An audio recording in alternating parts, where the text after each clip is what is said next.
Welcome.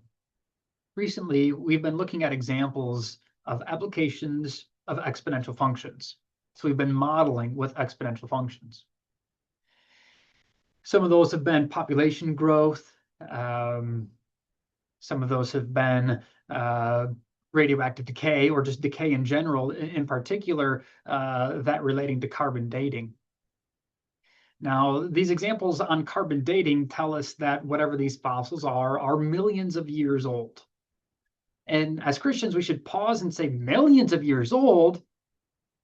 Well, maybe you agree with how old the scientists are currently saying the world is, or maybe you are a literal a person who interprets Genesis literally, and that we get a very short lifespan of Earth, right? But the point is we should be aware of what we believe as we look at these problems, as we look at these applications.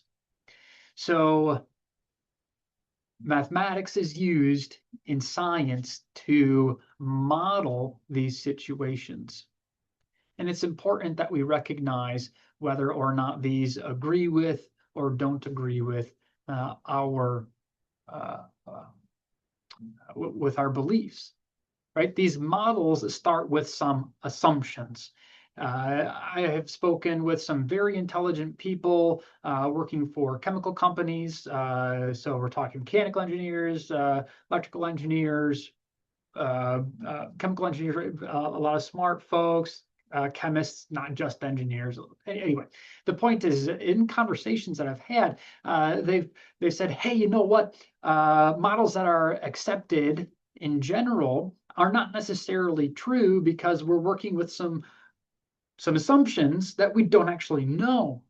And so the question is what assumptions are you working with? Do you begin with the assumption of the Bible is truth, or do you begin with the assumption that science is truth, right? As non-science folk, that would be our basic question. So, of course, as Christians, we should believe first that the Bible is truth.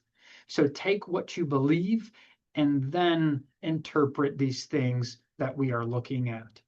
So what does that mean for these examples of carbon dating, where we're saying these fossils are millions of years old? Well, again, that depends on what you believe. There's a little bit of variation within the Christian community.